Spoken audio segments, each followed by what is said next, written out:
Welcome, crew. Sen's here with a hopeful start to a new series for the new year. If you were wondering where I was, 2024 was full of ups and downs that we are thankfully past, and if you're new here, which I'm sure most of you are, no worries, because we're all in for a new treat. Honkai Star Rail, a game that has gripped me since its release back in 2023, has seen me log in every day since. I have been enamored with the Honkai IP's second lease on life as a fan of Honkai Impact 3rd. Hoyoverse definitely continues to set the bar of quality in the mobile game space and has delivered a package that, while not free of criticism and maybe polarizing, especially in more recent days, has still been a favorite of mine that I'm excited to see continue. But what about those struggling to enjoy the game the way I do? Power creep. Power creep, power creep, power creep. On the precipice of Honkai Star Rail's 3.0 version update, it seems to be all that is on the community's mind. The game trends toward patch after patch becoming more difficult, and we see more players complaining about it ruining a game that they still want to play. Is it a problem? Is it manageable? Are there enough resources for a free-to-play? Is Hoyo too greedy? Is the player base too greedy? Is the player base uneducated? Does the game ask too much investment from its players to avoid having to swipe? Is the game really unplayable without meta or BIS teams? Has HP inflation gone too far? And the list truly goes on, full of questions that have answers that, while I believe are subject to opinion, all other than the main question. Does power creep exist in Honkai Star Rail? The answer is yes. There's no way the answer could be no, or Hoyoverse would have nothing to sell to its players other than its character designs. While that may be a viable strategy in other media, for a game and for a dedicated player base that enjoys that game, gameplay will always be a consideration. For an RPG, elements such as strategy, team building, and player progression will need to stay relevant in people's minds. For a game that is considered a live service, there is no end to that progression treadmill, as more and more content will have to keep coming out to keep the player base engaged in new ways to retain them. Once again, it is purely opinion if this is okay or not, good or bad, and I would strongly urge any player to take a stance on that themselves, but not impose it on others. Simply realize, not every game is made for you, and while there may be problems that are deal breakers for some, as they have been deal breakers for me in other games, there are others that still enjoy a game in safe and healthy ways in spite of those problems. This series is for those who would like to enjoy the game in spite of those problems. A fight the power creep starts today and will pop up every so often when I feel like there's some way for me to help the community. The goal is to look at the game in a way that puts at least some agency back into the player's hands. I can't cover every scenario and every account, but I will be trying to tackle issues aimed at players who have been playing for a while. While some scenarios may be applicable to newer accounts, please understand that the content shown does assume some sort of investment to bring old situations back to at least the minimum necessary to clear content available to us in Honkai Star Rail currently. I only say this because there's no way for me to undo what progress I've made in my time playing the game over 2 years as a, full disclosure, light spender. Even if unrelatable in certain situations, I will try my best to find examples I can use to empathize with a majority of the player base and avoid flexing my trophy case. Related example, no content in this series will include Acheron or her less optimal solutions, as I am an idiot that skipped multiple units to roll on her and her rerun, as my one true waifu across all universes Raiden May has demanded I obtain her E6. So sorry Acheron mains, I'm unrelatable. Okay, so sorry for such a long intro, but I think it's necessary to set the tone for the rest of the series. Let's get into episode 1 as we say goodbye to 2.x with some updated 1.x teams. For the team section, I'm just gonna go through some bullet points as to why we've assembled them the way we have. This video will also assume general knowledge of the characters used, as it would be insanely long to give 8 full character guides. However, all builds and stats will also be shown on screen for you to pause and review as necessary. For side A, we are going to use Kafka, Black Swan, Robin, and Fu Xuan. The Dot team is still something many people are hoping will get revived with an updated support in the future, but we still have options to make it work today, especially on lightning and wind weak enemies with Kafka and Black Swan as the de facto damage dealing core. First, my account is missing Huo, and Ron Mei is actually not seen here because she is actually being used on the second team. Robin is a strong alternative for a Dot support. Her 100% advance forward means more Kafka Dot detonations and more chances to stack Black Swan's Arcana before the enemy can take their turns. Kafka particularly benefits from speed, so I would recommend getting her to at least 161 speed if possible for additional detonations to keep Dot team damage high. Note that Robin is switched off Broken Keel for a Lushaka 2-piece. The attack helps more than crit for Dot teams, and energy regen will be needed for Robin since there won't be as many attacks from party members in this comp as, say, a follow-up attack team. For the sustain, I tried to complete this with Gallagher for more toughness break, but there was simply not enough survivability. My Gallagher didn't generate his ult fast enough on the second half. Fuxuan and Aventurine are the only limited sustains that I have on my account, and Aventurine will synergize better on the second half where enemies may have some imaginary weakness. I am once again lamenting for not having pulled for Huo. For side B, we will be bringing back the Ice Queen herself, Jingliu. She will be run with Sunday, Ron Mei, and Aventurine. I think there are other supports that may be better to use than Ron Mei, specifically for hyper carries such as Jingliu, but we are slotting in Ron Mei to help with the SP economy and break efficiency in this team. Sunday is pivotal for Jingliu's revival. He is essentially Bronya Plus with his energy battery, 100% advance forward, plenty of buffs, and a mostly SP neutral rotation. I want to take a moment for an aside here because yes, I believe Sunday is 100% an example of power creep in Honkai Star Rail, but one that replaces a standard unit instead of another limited unit. People who understand and like what Bronya brought to the table early on would see the value Sunday provides for older comps that Bronya was more suited for. Sunday is a way to update those old comps, but also a great pickup because of the investment in the future potential in the Remembrance Path summons coming in 3.0. We may get into that in a future video. Sparkle can also work decently in this slot, but I believe the energy regen from Sunday's ult is extremely valuable because it allows Jingliu to use her ult more often and maintain her spectral transmigration state for less downtime on damage. Ron Mei's break efficiency is a big deal for survivability, especially in consideration with stacking frozen delays with Ron Mei's break extend. At the time of recording in 2.7, Aventurine is still bugged, limiting his mitigation potential, but he is still useful for imaginary weakness enemies in this half. Even though his follow-up attack is bounce, the break effect efficiency from Ron Mei really contributes to making a difference. Aventurine's ult is also big for Jingliu's damage and takes a large chunk of toughness when buffed by Ron Mei. I believe this team would also do much better with Huo, and I am truly lamenting skipping the Scaredy Cat.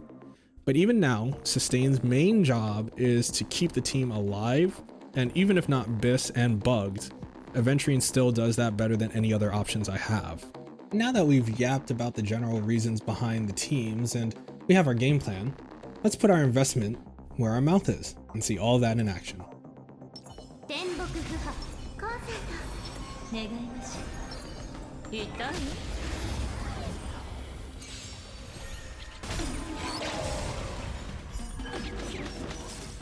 The setup to start is quite standard. Nothing really out of the ordinary. We're just trying to get our buffs up and start getting dots on the targets.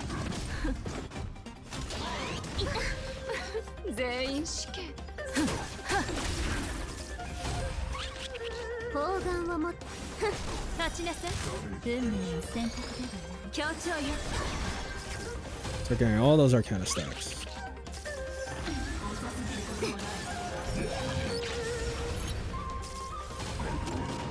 We get lucky with a little blast there that gives us all of our ults. The energy here is really important.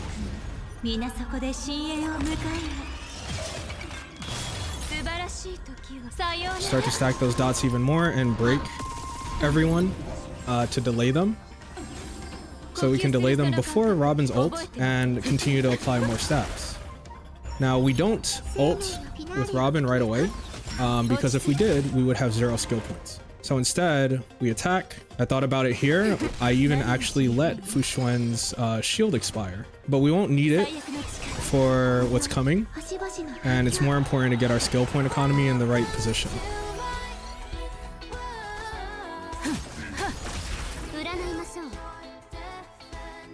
We can afford to attack here again. Reason being, I actually have Fu Xuan's light cone.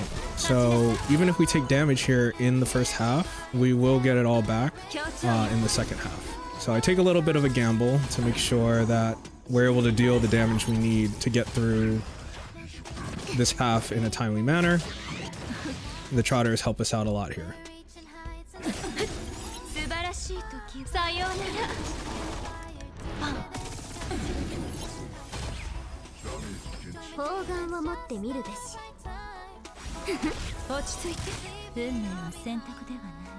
Just deciding to normal attack since the Trotter will die and kill both, to make sure I have 3 skill points going into the second half.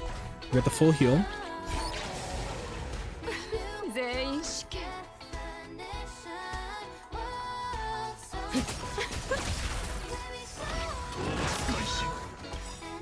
And the second half,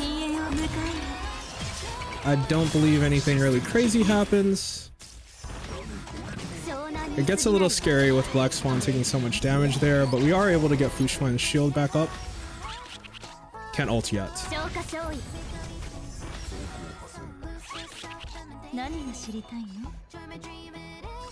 I think about it here, but I think I want the damage from Kafka. And this also gives me the ability to use a skill point for more energy from Robin, which I do decide to do here. Because we will be trying to get one more Robin ult. We have to attack the wolf here to get rid of the Terror Grip, but the AoE helps us break the Trotter as well.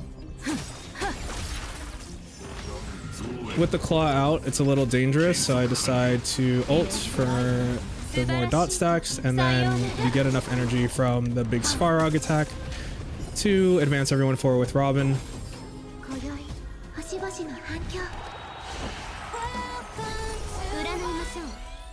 I only have the option of basic here, because we're going to start using AoE skills that will also affect the claw. So I'm not too scared about that here.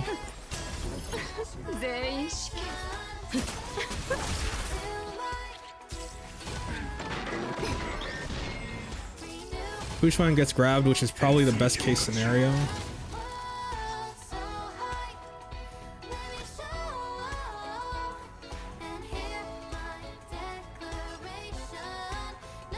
And we can just go for a bunch of AoE here.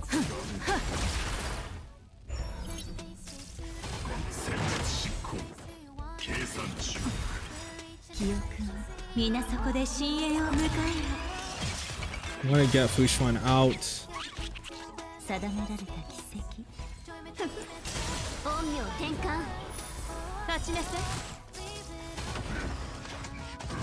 There's a world where I was unlucky and Black Swan may have died, but I think we did our best here.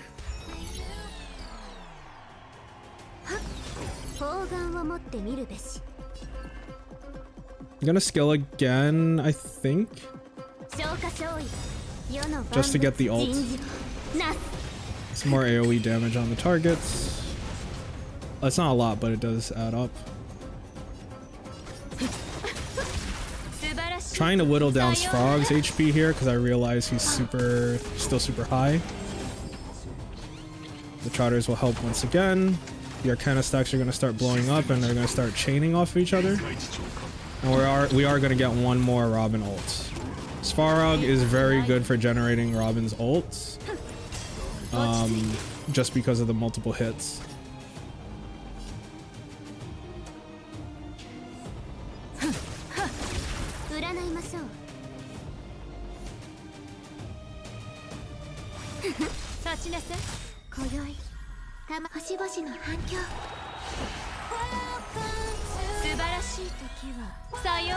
And with the AoE here, should kill both the trotters.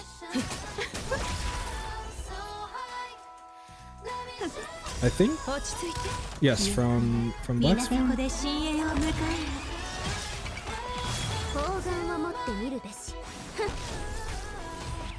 The Arcana stocks explode. And now we still do have to kill Svarog. It's definitely not the fastest, but speed is not the point here. Although I don't necessarily want to try to take another cycle, just to make sure that we have comfort on the second half.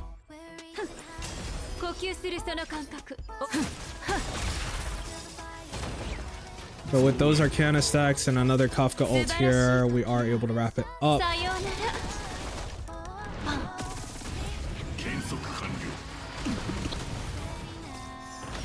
Arcana stacks blow up the Trotter, and the Trotter blows up Svarog, and we're clear. And we have 6 cycles for the Jingliu side to do what they need to do. And let's just get right into it.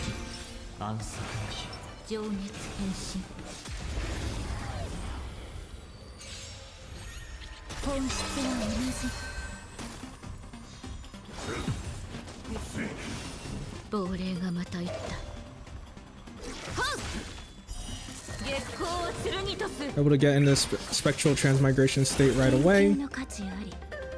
We do have Jingliu's light cone, so we're gonna wait to get our buffs up. Her last attack just took HP from everyone, so her next attack will do a lot more damage. We're gonna make sure that's on the ult after she gets all the buffs. So the Round May buff is up, the Sunday buff is up. We're gonna ult here. We're just gonna lay into the Sanctus Medicus because we want to make sure he doesn't heal more than anything.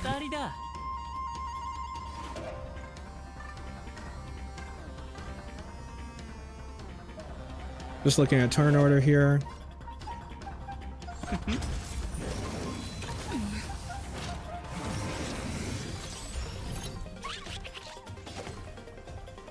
Thinking about AoE, we do want to kill those trotters. I know that the Sanctus Medicus is frozen and break extended, so we can take a moment.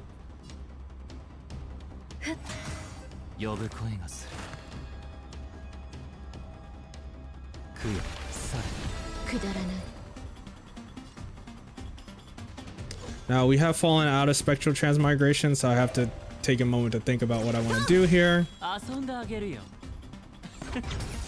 Trotter dies. We almost got the robot here to die from the Trotter as well, but it's okay because it gets us back into spectral transmigration. It's sad that that skill didn't crit. It would have killed him. I'm lamenting here. But it's okay because we go into the second phase with spectral transmigration active and an ult. Eventually an ult to start it off to get that that crit damage debuff on the boss right away. Into Jingliu ult. Here you can see the effects of Round May's break efficiency really shining through. Before it gets to move, it's already under half on its toughness bar. Advancing forward again.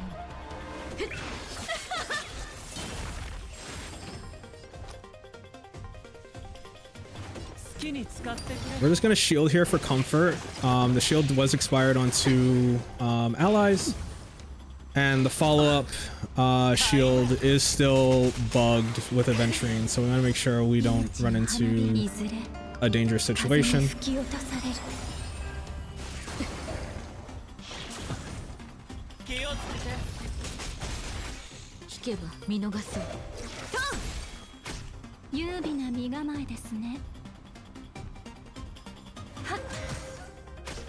Just considering skill points here.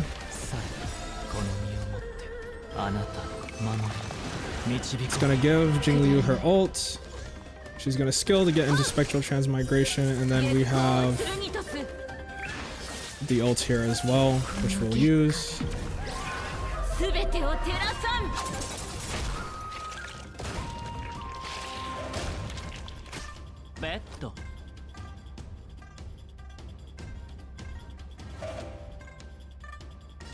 I'm just considering HP because Jingliu is not shielded right now, but the bug is frozen and the break extends, so I decided to go for a basic to get our skill points back up.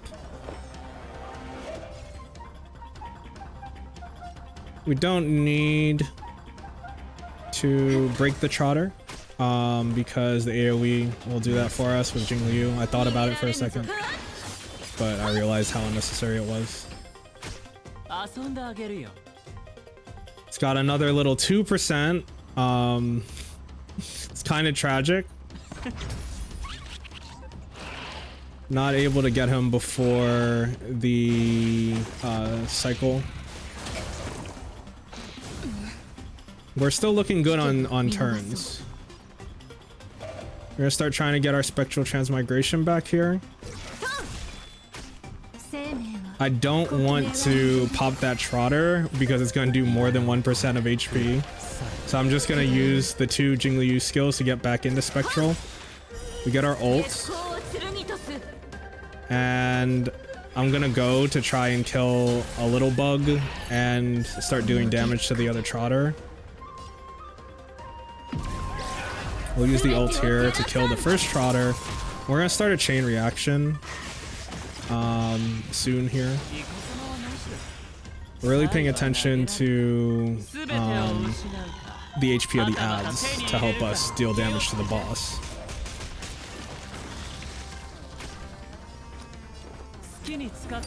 Skills were quite low, so we had to shield for safety, especially with all the turns that are about to be taken. Ron May's ult is back up.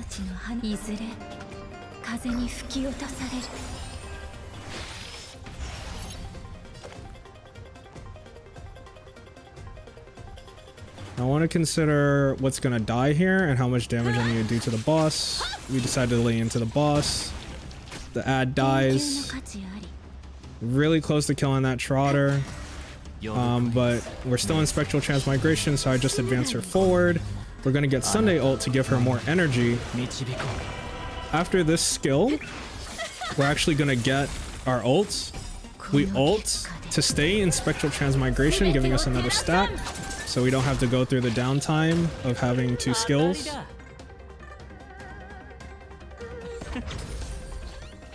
And now here, we're gonna hit the Trotter so that Jingliu can break. I misplay here, so bad. I was supposed to hit the bug. So we misplayed, but at least it took some damage. I just misclicked. So it could have been even better.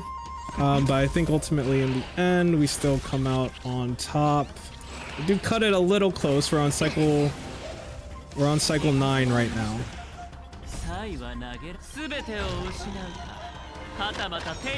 But with this turn, we'll be able to get back into the Spectral Transmigration.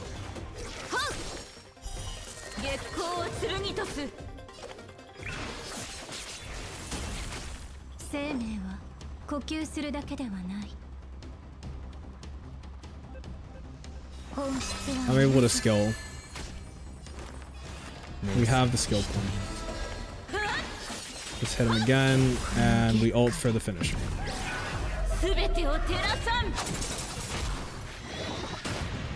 And just like that, with our updated teams, we are able to clear 2.7's MoC 12 with a cycle to spare. And there you have it. With some upgrades and some thoughtful decision making, we can definitely make use of things that may be forgotten on our accounts. I plan to make more Honkai Star Rail videos like this that may assist players in more specific ways than general guide content, and I enjoy team building and playing to the mechanics of each MoC, Pure Fiction, and Apocalyptic Shadows iterations that Hoyo releases. In my time helping friends, I often find that players are great at understanding why certain teams work, but often gloss over the environments that are best suited for those teams, which may lead to difficulty and frustration in the future. Especially when those teams are new and just don't work in every situation. Players often feel like they don't have any other options, even when they've been playing the game as long as I have, and pulling for as long as I have. People have been saying for all of 2.x that Jingliu has fallen off hard. And while she is definitely a shadow of her former dominance, finally getting a new Ice Week MoC has introduced a situation where she can shine again. It's of course a little more complicated than that, and this is likely in preparation for the Herda to go off, but hey, typical Hoyoverse. That said, new questions don't always have to call for new solutions, or can at least recontextualize old ones. I hope you'll join me in the future as we fight the power creep together.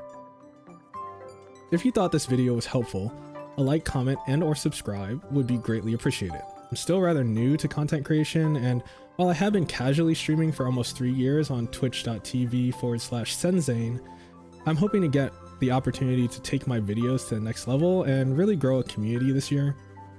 I'll have some links in the description below to my Discord, Twitch, and Twitter, should you feel inclined to be a part of the crew. I will also be streaming HSR Heavy for 3.0's release, so consider stopping by for one of those streams. Hoping to see you all soon. Thank you so much for watching, and as Acheron would say, until we meet again beneath the sun's rays.